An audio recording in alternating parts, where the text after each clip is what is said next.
Hi guys, this is Dan from Magic Pachinko Restorations with another short video clip on a vintage Pachinko machine. Hope you're enjoying these as much as I enjoy making them. If you have any questions or concerns or just want to get in touch with me in general or get your machine restored for whatever reason, easiest way is to go to magicpachinkorestorations.com. Use the contact me page. You can leave me a note. You can put in your phone number, your email, whatever you want to leave me. I do prefer phone numbers. I like to just call people and talk to them. So that's the best way to get in touch with me. Ever getting closer to 1,000, that's the goal. Got some new content coming up down the road, so stay tuned. So today we're going to take a look at one of the less common machines. This is a 1975 Daiichi. And Daiichi has the unique front on it that has the angle rather than being straight across. They opted to go on an angle, and then the front piece is on an angle also. So it's kind of a cool looking machine. This particular machine was in pretty nice shape when it came to me. And I talked to the customer. And I said, you know what? We really don't need to pull the playfield off. It's in pretty nice shape. And also, the nails were not heavily tarnished, like so many Pachinko machines are. So the whole front of this was in pretty nice shape. So what I did, I took all of the stuff off except the rails and nails. Took all of this off, tore it all down. You need to do that to get it clean and ensure that it will function. But just once I got all the spinners and attractions and things off, then it becomes fairly easy to get in there with cotton balls soaked in awesome and just clean the playfield. Now, this is a Formica playfield, so it wasn't susceptible to water damage anyway. So it cleaned up quite nice. And then as I kept working and talking to the customer, I found out that he plans to mount this into a cabinet. Now, when you mount them in a cabinet, this is what you see when you mount it into a cabinet. If you have them freestanding, obviously you can see it from all angles. So when it's mounted in a cabinet, this gets mounted inside the cabinet. So I said, hey, you want to save some more money? I can save some time. I just won't do the wood like I normally do. Normally I take this frame apart, plane it, sand it, polyurethane it, so on and so forth. Customer agreed, didn't need it because you're just going to see the face of the machine. So this one didn't get all of the polyurethane. This wood is not finished. This didn't get the polyurethane. But in today's world, unless you're in a really humid environment, it's going to be okay. So I got the wiring hooked up to 12 volts. Found out there was a bad socket up here for the jackpot light, so I swapped that out.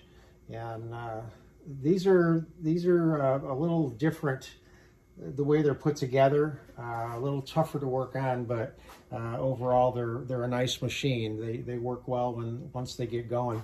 So to get started with this particular machine, two things you have to be aware of. This is the ball dump here from the outside. If you push a little probe through, it would lift up on this, and it would let the spring-loaded piece come across, and then let all the balls out down through here. So let me give you a little closer look at that. Okay, so we're right in this area here. So you want to make sure that this is over, whoop, like that. Come on, all the way over and latched right in this area here. So that way the balls will go into the turnaround, go across and into the jackpot chamber. So make sure it's the default, so it should be set that way, but you just want to check it before you set it up. So as always, just take a handful. Let me get there we go. Okay. So this is the ball out light. This is the jackpot light. Right now the jackpot light is on. because the seesaw is tipped. That's where the leaf switch is. So to reset the seesaw, you just push up there. It tips it back where it belongs, and make sure that does get done, and then that light goes out. The ball out light is still on because this has not been pushed down onto this micro switch. So we'll just continue to put handfuls in. Make sure they go down through the system like they should. So we've got a nice double run into the turnaround, across the lower chute into the jackpot. So we know we're good. So now you want to take 95% of the balls that you have, and you should have about 500. And you're going to just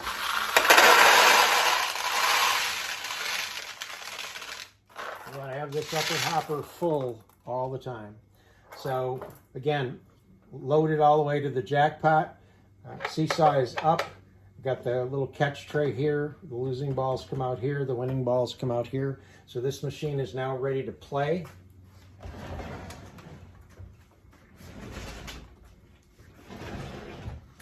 And as always, machine should be tipped back just a little bit. So I'm just going to use my screwdrivers just to lean it back a little bit. It'll get leaned back when it gets mounted in the cabinet. We've already talked about how to do that. That's something that if you want to know about, just contact me.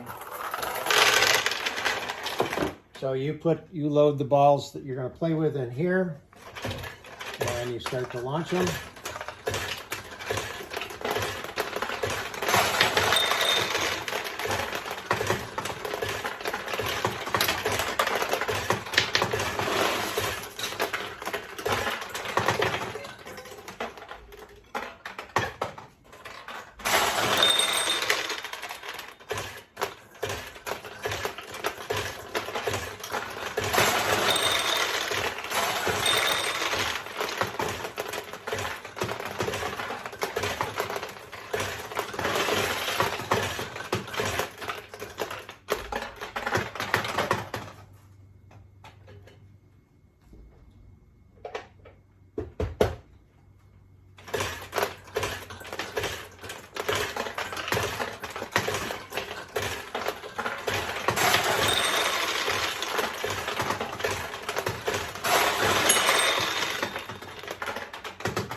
So when you launch the pachinko balls, you want to try to get them to go down through the middle. If it goes into the center attraction, it's going to open the side tulips. When the side tulips are open, it makes it a lot easier to get a ball into a tulip when it's open.